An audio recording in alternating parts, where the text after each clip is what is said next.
ಸ್ನೇಹಿತರೆ ನಮಸ್ಕಾರ. ರೇಣುಕಸ್ವಾಮಿ ಹತ್ಯೆ ಪ್ರಕರಣದಲ್ಲಿ ಜೈಲು ಸೇರಿರುವಂಥ ದರ್ಶನ್ ಬಿಡುಗಡೆಗೆ ಶತಪ್ರಯತ್ನಗಳು ನಡೀತಾ ಇದ್ದಾವೆ.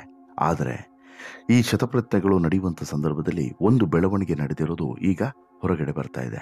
ಅದೇನು ಅಂತ ಹೇಳಿದ್ರೆ ಎಲ್ರಿಗೂ ಕೂಡ ಅಚ್ಚರಿಯಾಗಿತ್ತು. ಪತ್ನಿ ವಿಜಯಲಕ್ಷ್ಮಿ ಗಂಡ ಇಷ್ಟೆಲ್ಲ ಮಾಡಿದ್ರು ಕೂಡ, ಅದರಲ್ಲೂ ಕೂಡ ಪರಸ್ತ್ರೀಗೋಸ್ಕರ ಗಂಡ ಒಬ್ಬನ ಜೀವವನ್ನೇ ತೆಗಿತಾನೆ, ಇವತ್ತು ಕೊಲೆಗಾರ ಅಂತೇಳಿ ಕರೆಸ್ಕೊಂಡು ಜೈಲನ್ನು ಸೇರ್ತಾನೆ. ಆದರೂ ಕೂಡ ನಾನು ಕಟ್ಕೊಂಡಂಥ ಗಂಡ, ನನಗೆ ತಾಳಿ ಕಟ್ಟಿದಂಥ ಗಂಡ, ಆತನನ್ನು ಬಿಡಬಾರ್ದು ಅಥವಾ ಆತನನ್ನು ಮಧ್ಯದಾರಿಯಲ್ಲಿ ಕೈ ಕೊಡಬಾರ್ದು, ಆತ ನನಗೆ ಮಾಡಿದ ಹಾಗೆ ನಾನು ಅವನಿಗೆ ಮಾಡಬಾರ್ದು ಅಂತ ಹೇಳ್ಬಿಟ್ಟು ಈಕೆ ಹಗಲು ರಾತ್ರಿ ಎನ್ನದೆ ದರ್ಶನ್ ಬಿಡುಗಡೆಗಾಗಿ ಶತಪ್ರಯತ್ನವನ್ನು ಮಾಡ್ತಾ ಇದ್ದಾಳೆ. ಮತ್ತೊಂದು ಕಡೆ ಸಹೋದರ ದಿನಕರ್ ತೂಗುದೀಪ್, ಅಣ್ಣ ಏನೇ ಮಾಡಿದರೂ ಕೂಡ ಅವನು ನನ್ನ ಅಣ್ಣನೇ, ರಕ್ತ ಹಂಚಿಕೊಂಡಂತಹ ಸಹೋದರ. ಆದರೂ ಕೂಡ ಅವನು ಮಾಡಿದೆಲ್ಲವನ್ನು ಕೂಡ ಕ್ಷಮಿಸಬೇಕು, ಆತನನ್ನು ರಕ್ಷಿಸಬೇಕು ಅನ್ನೋಂಥ ಕಾರಣಕ್ಕೋಸ್ಕರ ದಿನಕರ್ ತೂಗುದೀಪ್ ಇವತ್ತು ಓಡಾಟ ಮಾಡ್ತಿರುವಂಥ ಪರಿ.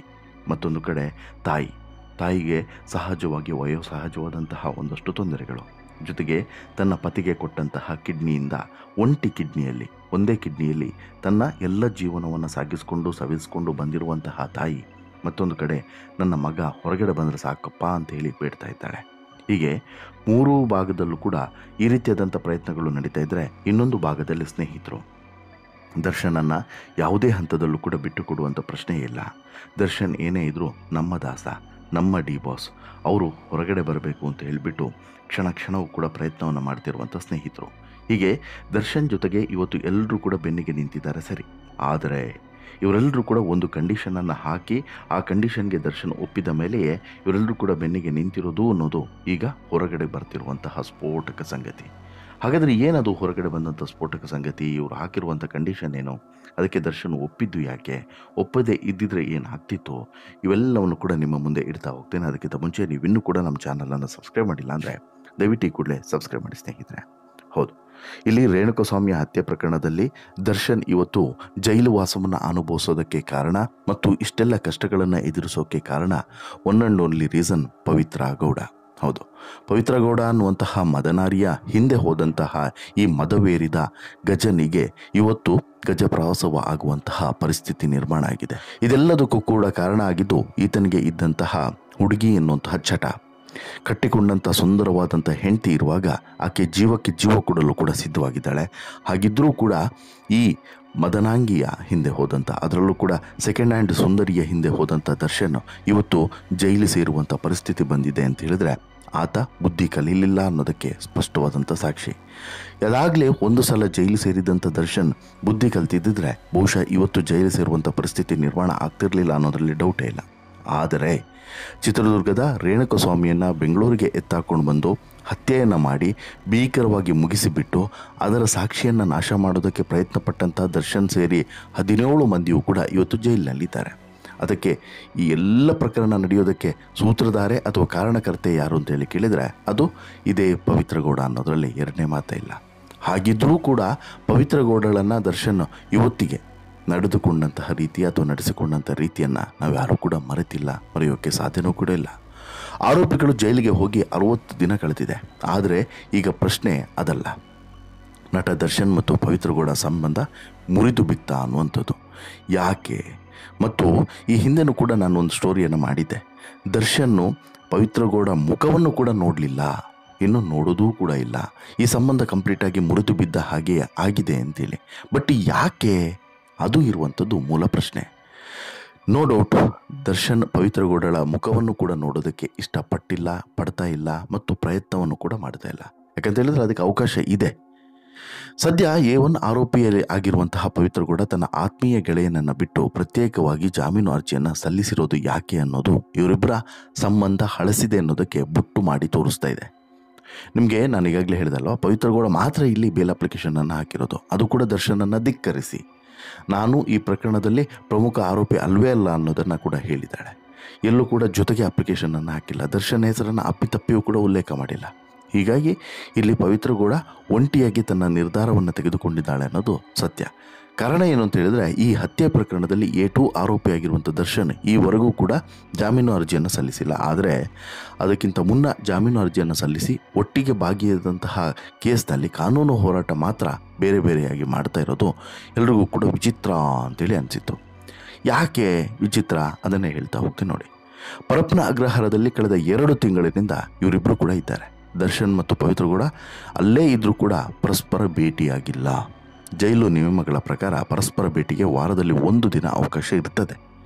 ಈ ಅವಕಾಶ ಇದ್ರೂ ಕೂಡ ದರ್ಶನ್ ಇದನ್ನು ಬಳಸಿಕೊಂಡಿಲ್ಲ. ನಿಯಮಗಳ ಪ್ರಕಾರ ಒಂದೇ ಕೇಸ್ನಲ್ಲಿ ಆರೋಪಿಗಳಾಗಿದ್ದರೆ ಅಥವಾ ರಕ್ತ ಸಂಬಂಧಿಗಳು ಆಗಿದ್ದರೆ ಅಥವಾ ಇನ್ಯಾವುದೇ ರೀತಿಯಲ್ಲಿ ಸಂಬಂಧ ಇದ್ದರೂ ಕೂಡ ಅನುಮತಿಯನ್ನು ಪಡೆದು ಭೇಟಿ ಆಗಬಹುದು. ಬಟ್ ಕೊಲೆ ಕೇಸ್ನಲ್ಲಿ ಜೈಲು ಸೇರಿದ ನಂತರ ಇಬ್ಬರು ಕೂಡ ದೂರವೇ ಉಳಿದಿದ್ದು ನಾನೊಂದು ತೀರ ನೀನೊಂದು ತೀರ ಅನ್ನೋ ರೀತಿಯಲ್ಲೇ ಜೀವನವನ್ನು ಸಾಗಿಸಿದ್ರು ಕಳೆದ 2 ತಿಂಗಳಿನಿಂದ. ಇನ್ನು ಪವಿತ್ರ ಗೌಡಳಿಂದ ದರ್ಶನ್ ಈ ಪರಿ ಅಂತರವನ್ನು ಕಾಪಾಡಿಕೊಳ್ಳೋದಕ್ಕೆ ಕಾರಣ ಒಂದು ನಿಗೂಢವಾದಂಥ ನಿರ್ಧಾರ ಮತ್ತು ಸಭೆ ಅನ್ನೋದನ್ನು ನಾನಿಲ್ಲಿ ನಿಮಗೆ ಹೇಳಲೇಬೇಕು. ಇದೇ ಮುಖ್ಯವಾದಂಥ ವಿಚಾರ. ಹೌದು, ಪವಿತ್ರ ಗೌಡ ಸಹವಾಸ ಬಿಟ್ಟು ವಿಜಯಲಕ್ಷ್ಮಿ ಜೊತೆಯಲ್ಲಿದ್ದರೆ ಮಾತ್ರ ನಿನಗೆ ನಮ್ಮ ಬೆಂಬಲ ಅಂತೇಳ್ಬಿಟ್ಟು ದರ್ಶನ್ ಆಪ್ತರು, ಕುಟುಂಬಸ್ಥರು, ಜೊತೆಗೆ ಆಕೆಯ ಪತ್ನಿ, ಆತನ ಪತ್ನಿ ಹಾಗೆಯೇ ತುಂಬ ಆತ್ಮೀಯರಾಗಿರೋರು ಜೈಲಿನಲ್ಲಿರುವಂಥ ದರ್ಶನ್ಗೆ ತಿಳಿ ಹೇಳಿದ್ರಂತೆ. ಈ ಸಂಬಂಧ ಪ್ರಭಾವಿ ರಾಜಕಾರಣಿಯೊಬ್ಬರ ಮನೆಯಲ್ಲಿ ನಡೆದಂಥ ಸಭೆ ನಂತರ ಪರಪ್ಪನ ಅಗ್ರಹಾರ ಜೈಲಿನಲ್ಲಿರುವಂಥ ದರ್ಶನ್ ಜೊತೆ ಆಪ್ತರಿಂದ ಸಂಧಾನ ಮಾತುಕತೆಯೂ ಕೂಡ ನಡೆದಿತ್ತು. ಪವಿತ್ರ ಗೌಡಳನ್ನು ಬಿಟ್ಟರೆ ಕಾನೂನು ಹೋರಾಟ ಮಾಡ್ತೀವಿ, ಪವಿತ್ರಳನ್ನು ಬಿಟ್ಟರೆ ಮಾತ್ರ ಇಡೀ ಕುಟುಂಬ ನಿನ್ನ ಜೊತೆಗಿರುತ್ತೆ ಅನ್ನುವಂತಹ ಮನವರಿಕೆಯನ್ನು ಮಾಡಿದ್ರಂತೆ. ಕುಟುಂಬಸ್ಥರು, ಆಪ್ತರು ಹಾಕಿದಂಥ ಈ ಷರತ್ತಿಗೆ ಆರೋಪಿ ದರ್ಶನ್ ಒಪ್ಪಿಕೊಂಡಿದ್ರು. ಪವಿತ್ರ ಗೌಡ ಸಹವಾಸ ಬಿಡ್ತೀನಿ ಅಂತೇಳ್ಬಿಟ್ಟು ಭರವಸೆಯನ್ನು ಕೊಟ್ಟಿದ್ರು. ನೀವು ಹೇಳಿದಂತೆ ಕೇಳ್ತೀನಿ ಅಂತಲೂ ಕೂಡ ಹೇಳಿದ್ರಂತೆ. ಸಹಾಯ ಮಾಡಿ ಅಂತೇಳಿ ಬೇಡಿಕೊಂಡಿದ್ರಂತೆ.